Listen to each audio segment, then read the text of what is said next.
The Druid, an enigmatic figure whose skin is worn to a thread paper by the elements which he has devoted himself. But one would nevertheless be remiss to underestimate the strength of his right arm, nor the fanatical gleam and merest hint of savagery behind his glittering eyes. It is said that the early years of his existence were spent in a small town, nestled in the bleak and unforgiving landscape of Solstheim, where he quickly learned to adapt, or else succumb to the razor cold. Within the Skull, magical ability was something cherished and nurtured, given the low birth rate.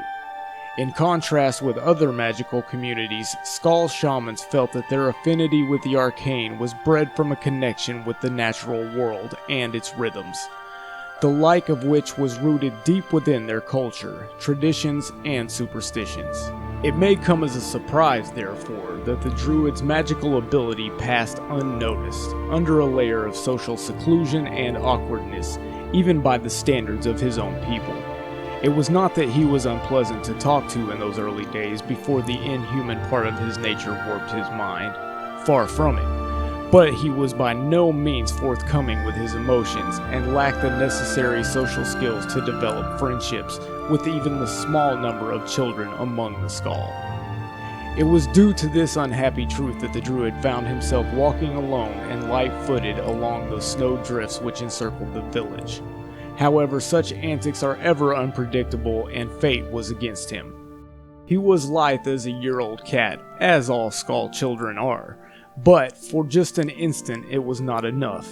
His heart lurched as he teetered on the edge of balance, before tumbling head over heels down the snow drift. He awoke several hours later, hyperventilating from the extreme cold, yet very much alive. Bursting free from the snow in a superhuman effort, he surveyed his surroundings.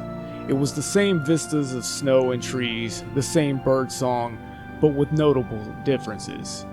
His senses seemed sharper somehow. His vision was clearer, his hearing magnified threefold. It took him but one glance down to fully grasp the enormity of what had occurred. Instead of human limbs, two large brown paws greeted him.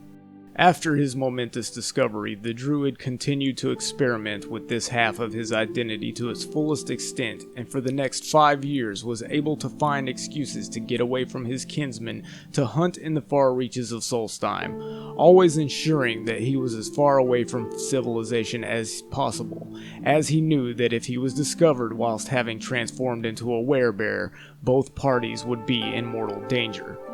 During this time, he was also unlocked his affinity for magic, which had been hitherto undiscovered, and he mastered the elemental magic as was common among the arcane Skull. However, he began to be swayed towards the darker and illicit magic of sacrifice and allegiance to the all-powerful and unhealthy beings in the plains of oblivion. With increasing regularity, he began to shut himself in his house for days on end, starving himself of sustenance and human interaction. After 6 months of this bizarre schedule, Skull mages were alerted to unexplainable sounds emanating from inside the Druid's abode. Realizing too late that their suspicions about his activities had been correct, one of their number burst in, only to be greeted by a horrific scene. The Druid sat cross-legged in a circle of candles, reading from a spell tome. In front of him lay animal remains, doubtless a sacrificial offering to whatever foul entity he was plucking from the depths of oblivion to do his bidding. Taking all this in with a single glance, the Skull Mage strode over to the Druid and struck him hard on the wrist with his staff, sending the tome spinning from his grip and scattering the candles. The Druid sprung to his feet, his face contorting in fear and anger. He now turned on the Skull Mage, and a fierce wind sprang up around him, upending furniture and smashing windows. The mage held firm amidst this onslaught, however, and cast a spell of paralysis on the Druid, the threat to Solstheim finally over. As a result of his actions, the Druid was banished from his old community and ordered not to return. Dejected and humiliated, the Druid began to wander the glaciers of Solstheim with no aim in life besides basic survival. However, on his own in the wilderness, the Druid's head felt clearer than it had done in years. He realized the sheer stupidity of his actions and how he nearly condemned those he loved and cared about to death, simply to satisfy his own idle curiosity. He resolved that even if he was unable to make it up to the Skull, he would help his fellow Nords in whatever way he could. His curiosity piqued by whispers of the Stormcloak Rebellion, the Druid traveled by ship to Skyrim.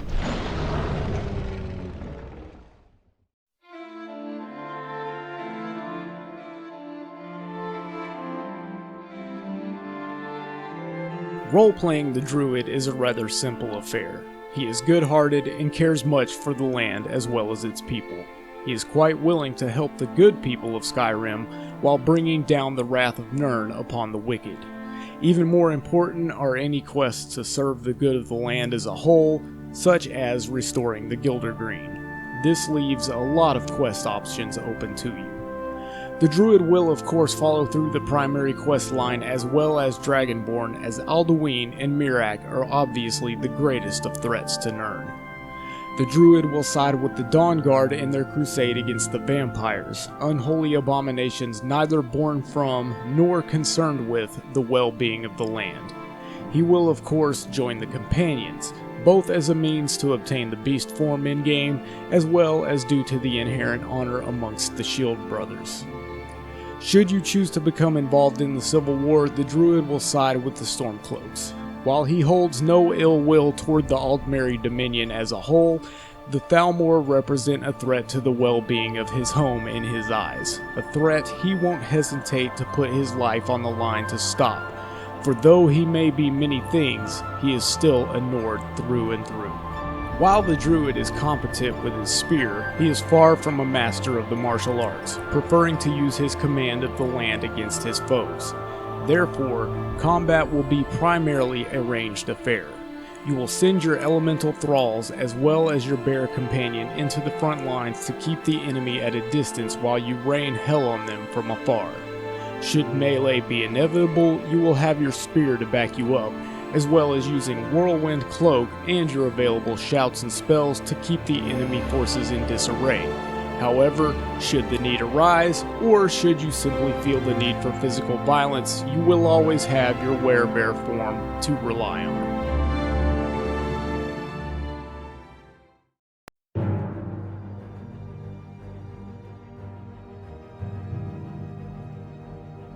As a Nord, the Druid will receive plus 10 to two-handed and plus 5 to block, light armor, one-handed, smithing, and speech. The largest benefit here will be the buff to two-handed, as most of the other skills will not be used. For your standing stone, you will use the Atronach, giving you an additional plus 50 to magicka, as well as a 50% chance to absorb magicka from spells cast upon you. The stone will also lower your magicka regeneration by 50%, but this downside will be fixed by your restoration perks. Primary skills will be destruction, conjuration, and restoration, with alteration and two-handed as secondary skills. Stat spread will be 40% health, 10% stamina, and 50% magicka. For your gear, you will use a glass spear, Mage's Circlet, Expert Robes of Destruction, Cloth Hand Wraps, Fur-lined Boots, the Ring of Hircine, and the Galder Amulet. No enchantments are required for the build, as enchanting is not part of it. However, should you choose to add enchanting into your playthrough, I would recommend the following enchantments: Fortify Magic, Fortify Magicka Regen, Fortify Magic Resistance. Your favorited spells will be Cyclone, Stalagmite, Tempest, Conjure Earth Thrall, Conjure Wind Thrall, Close Wounds, Ebony Flesh, and Whirlwind Cloak. Your favorited shouts will be Cyclone, Elemental Fury, and Storm Call. Your favorited powers will be Beast Form, Secret of Arcana, and Mora's Boon. For the Black Books, you will take Secret of Arcana, Seeker of Sorcery, and Companion's Insight.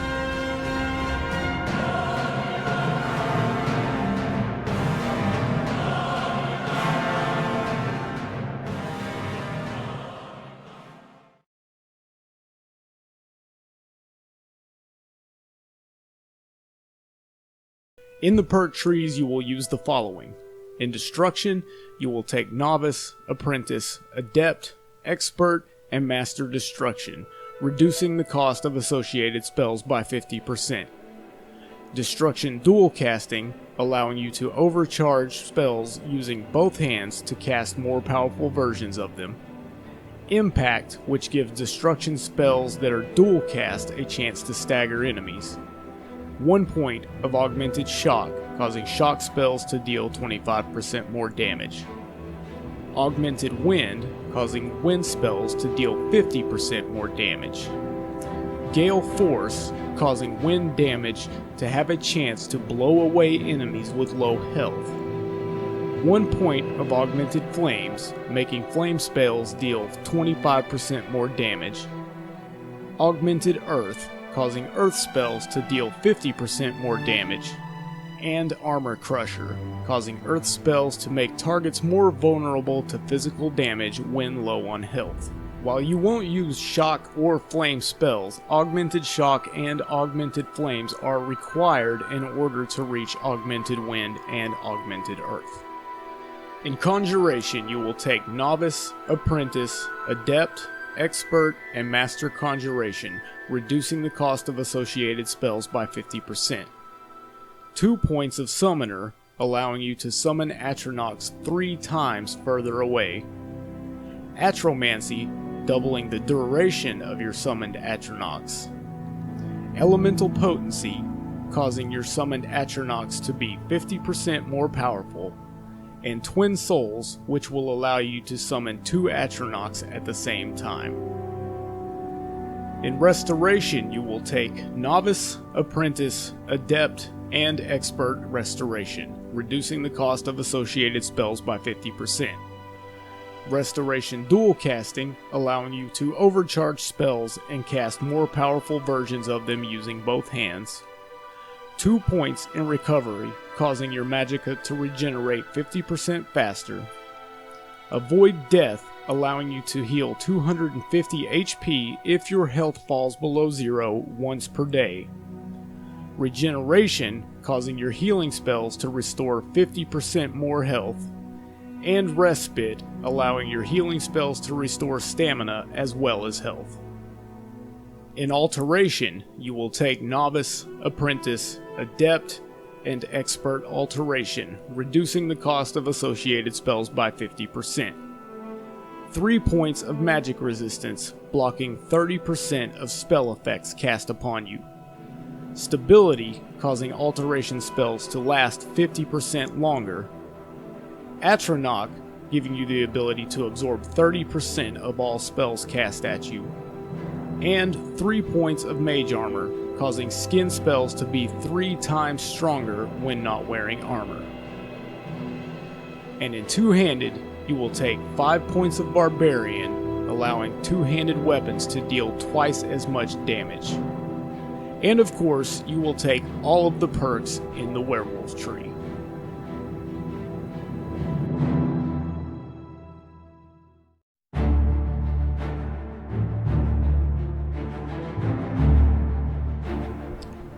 Now it's finally time to talk about the mods required for this build. First, and most important, is Elemental Destruction Magic, which will add the Earth and Wind spells the build uses into the game, along with water spells and all 3 elements in the forms of staves and enchantments in the level list. Next will be Werebear Replacement, a simple mesh replacer that will turn your werewolf form into a werebear. This change is purely cosmetic. You will also need Grunt the Bear Companion, Hand Wraps, Heavy, Light, and Unarmored, and finally, Heavy Armory New Weapons SE for the spear you will use with the build. And that, dear friends, wraps up yet another Skyrim Special Edition modded character build here on MasterQuest Gaming. Special thanks for this collaborative build goes out to Shadow Penguin, another Skyrim build creator here on YouTube, who contributed to the terrific backstory for this build, which I unfortunately had to edit down due to time.